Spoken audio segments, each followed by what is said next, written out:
AP రాజకీయాల్లో ఆయనకు మంచి పేరు. ఒకప్పుడు ఓ వెలుగు వెలిగారు. అప్పట్లో తానే రాజు, తానే మంత్రిగా వ్యవహరించారన్న టాకు ఉంది. ఇప్పుడు ఆ నేత డైలమాలో ఉన్నట్లు ప్రచారం జరుగుతోంది. పట్టు ఉన్న నియోజకవర్గంలోనే ఇప్పుడు ఎందుకు సైలెంట్ అయ్యారు? నియోజకవర్గంలో ప్రభావం చూపలేకపోతున్నారా? ఆయన భవిష్యత్ ఏంటి? ప్రస్తుత నియోజకవర్గ రాజకీయాలు ఏం చెప్తున్నాయి?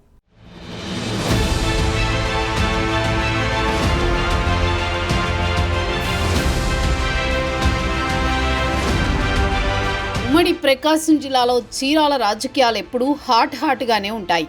ఆమంచి కృష్ణమోహన్ తాను ఓ సామాన్యుడిలా తన రాజకీయ జీవితం మొదలుపెట్టారు. పొలిటికల్గా అంచెలంచెలుగా ఎదుగుతూ రాష్ట్ర రాజకీయాల్లో తనకంటూ గుర్తింపు తెచ్చుకున్నారు. కానీ ప్రస్తుతమైన పరిస్థితి గమ్యం లేని నావలా తయారైందన్న వాదన ఉంది.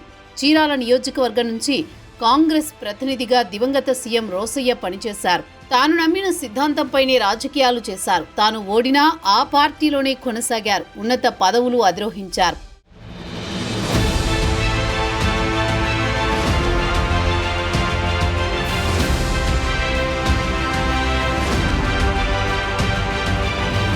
రోసయ్య శిష్యుడిగా రాజకీయ వారసుడిగా బరిలో నిలిచారు ఆమంచి. 2009 ఎన్నికల్లో చీరాలలో గెలుపొందారు. ఆ తర్వాత 2014లోనూ విజయం సాధించారు. అయితే ఆమంచి ఓ పార్టీలో ఉండలేకపోయారన్న విమర్శలున్నాయి.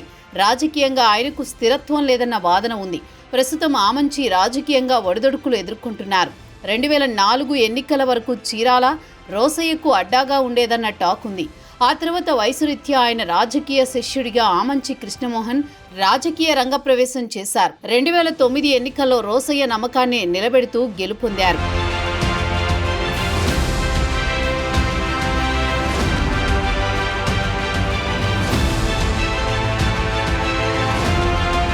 మొదటిసారి ఎమ్మెల్యేగా కొనసాగుతున్న సమయంలో అప్పటి సీఎం వైఎస్ఆర్ అకాల మరణంతో తనకు రాజకీయ భిక్ష పెట్టిన రోసయ్య సీఎం అయ్యారు. ఆ సమయంలో ఆమంచి అండగా నిలిచారు. రోసయ్య సీఎంగా కొంతకాలం మాత్రమే కొనసాగారు. ఆ తర్వాత కిరణ్ కుమార్ రెడ్డి సీఎం అయ్యారు. అదే సమయంలో రాష్ట్ర రాజకీయాలు మారిపోయాయి. వైఎస్ జగన్ వైసీపీని స్థాపించారు. అయినా ఆమంచి మాత్రం కాంగ్రెస్లోనే కొనసాగారు. 2014లో రాష్ట్ర విభజనతో కాంగ్రెస్ మనుగడ లేకుండా పోయింది. 2014 ఎన్నికల్లో నవోదయ పార్టీ తరపున నిలబడి ఆమంచి జయభేరి మోగించారు. ఈ వ్యవహారం అప్పట్లో సంచలనంగా మారింది.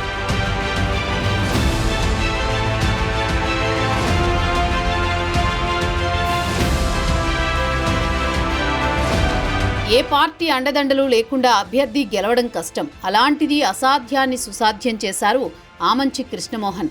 అప్పటి సీఎం టీడీపీ అధినేత చంద్రబాబు పిలుపుతో ఆ పార్టీలో చేరిపోయారు. ఆ సమయంలో ఆయనకు మంత్రి పదవి వస్తుందన్న ప్రచారం జరిగింది. కానీ ఆమంచికి మంత్రి పదవి దక్కలేదు. చంద్రబాబుపై వ్యక్తిగతంగా అసంతృప్తిగా ఉన్నట్లు ఊహాగానాలు వినిపించాయి.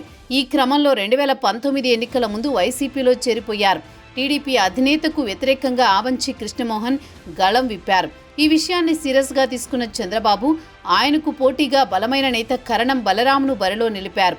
ఆ ఎన్నికల్లో కరణం బలరాం విజయం సాధించారు.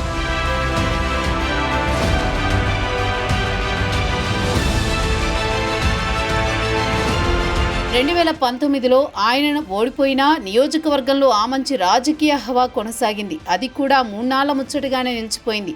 అప్పటి చీరాల ఎమ్మెల్యే కరణం బలరాం వైసీపీలో చేరిపోయారు. దీంతో నియోజకవర్గంలో ఆయనకు కష్టాలు తప్పలేదు. కరణం బలరాం ఎమ్మెల్యేగా ఉండడం, ఆమంచికి ఏ పదవి లేకపోవడంతో ఆధిపత్య పోరు కొనసాగుతూ వచ్చింది. ఇది గమనించిన వైసీపీ అధినేత జగన్ వివాదాన్ని సద్దుమణిగించారు. ఆమంచి కృష్ణమోహన్కు పర్చూరు నియోజకవర్గ బాధ్యతలు అప్పగించారు. చీరాల టికెట్ కరణం బలరామకృష్ణమూర్తి కుమారుడు కరణం వెంకటేష్కు కేటాయించారు. దీంతో ఆమంచి డైలమాలో పడిపోయారు. 2024 ఎన్నికల్లో తప్పక పోటీ చేయాల్సిన పరిస్థితి ఏర్పడింది.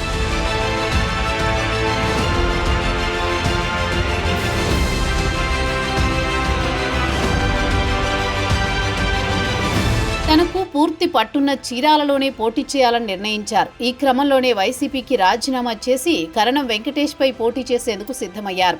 ఆ వెంటనే షర్మిల ఆధ్వర్యంలో కాంగ్రెస్లో చేరారు. 2024 ఎన్నికల్లో 41,859 ఓట్లు సాధించారు. దీంతో టీడీపీ అభ్యర్థి మాలకొండయ్య గెలుపునకు ఇది ఉపయోగపడిందన్న టాక్ ఉంది. ఆ తర్వాత ఆయన పూర్తిగా సైలెంట్ అయ్యారన్న ప్రచారం జరుగుతోంది. రాజకీయంగా మంచి అవకాశం కోసం ఆమంచి ఎదురు చూస్తున్నారన్న వాదన ఉంది. 2029 ఎన్నికల నాటికి నియోజకవర్గంలో ఆయన పూర్తి పట్టు సాధిస్తారని ఆమంచి అనుచరులు చెబుతున్నారు.